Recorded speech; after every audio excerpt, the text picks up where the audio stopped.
To the finale now of the Nicolas Cage special, where I talk about my favorite performances and movies that he has been mainly the star or at least one of the more prominent supporting actors in it. Hope you've enjoyed the video series thus far. Would have loved to have done it all in one video, but I think all the information's there. I was just waiting to make sure everything was uploaded properly, etc.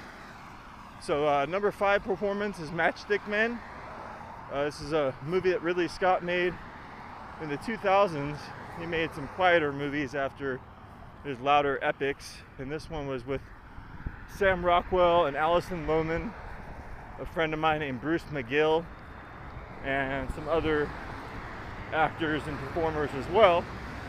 And they all do really good supporting work in it to help his lead performance. That's maybe at times uneven, but he's trying a whole bunch. The movie was advertised a lot. It cost a lot because it was a Ridley Scott movie, even though it didn't have any special effects. It was some, pretty large budget for what it was. It was advertised quite a lot at Dodger Stadium and a lot of the big venues in America. And it made back its budget, I think, but not much more. Ted Griffin was a very prominent screenwriter in that era. He wrote it along with his brother, and it's based on a book. From what I've read of the book, I like the movie quite a lot better. It was a long time ago when I read the book, though. And this is probably Sam Rockwell's, one of his best performances. Ironically, he's won awards for far worse. But Nicolas Cage does really well. He's kind of a fidgety type con man, and Alison Lohman great in it as well. Had the movie been nominated or released later in the year, it would have been nominated for some things, I believe. And he also Ridley Scott also made A Good Year, which is kind of an underrated Russell Crowe movie. Not that great, not that bad. Came out a couple years later. So number 4 is Wild at Heart. Whereas Nicolas Cage is trying to do a whole bunch and play this character with a lot of different con man elements to him in part 5, in number 5 movie. Wild at Heart, made by David Lynch. It's embodying kind of a ruthless killer on the run.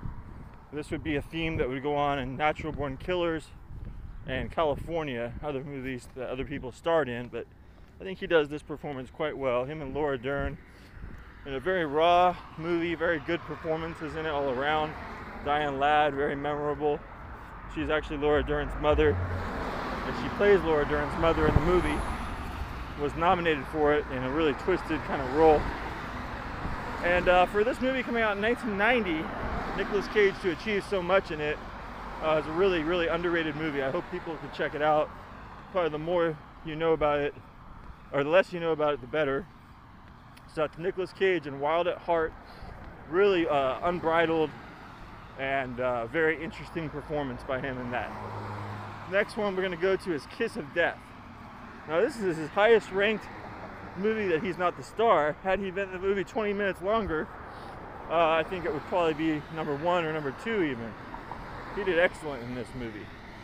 One of the best movies that I've ever seen in recent years. I didn't really enjoy it the first time I saw it, but it's really grown on me. His performance as Philip Baker Hall's mobster son, really a great performance. Highly nuanced, a lot more to it than it seems. Great cast in this film. He doesn't play the smartest character, but he's a very interesting character indeed.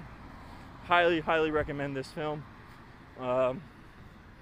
David Caruso, Stanley Tucci, Samuel L. Jackson, Helen Hunt, Michael Rappaport, many others, Ving Rhames.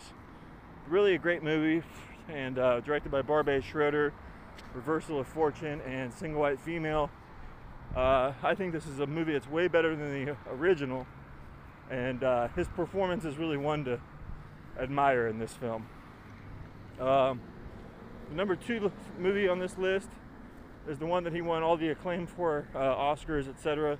Leaving Las Vegas. He plays a screenwriter. It's based on a true story, so sad that he decides he's going to drink himself to death in Las Vegas, and is successful in doing so as he was in real life. This is a wonderful performance. A bit difficult to just put on and watch at times for anyone that's ever been around this kind of thing. It's a very difficult movie to see. I highly recommend Leaving Las Vegas. And some great directing by Mike Figgis, supporting work by Elizabeth Shue and Julian Sands, among others. Definitely recommend that movie.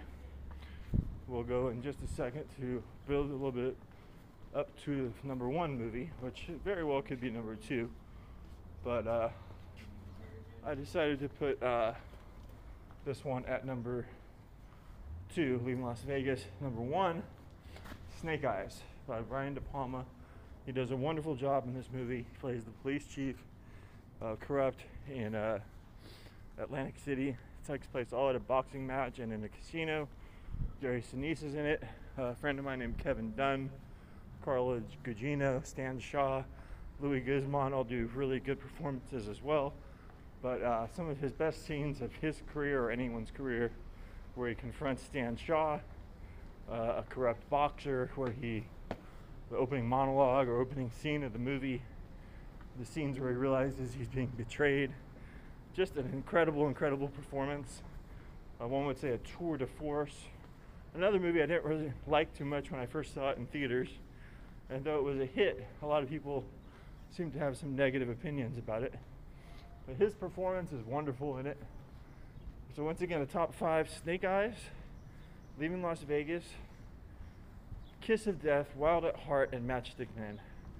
Snake Eyes is really, maybe like Nicolas Cage, along with Leaving Las Vegas, will be best known for. Just a tremendous performance, and I hope everyone can enjoy the movie. That being said, this has been a long rundown of his performances. Thanks for tuning in. Bye for now.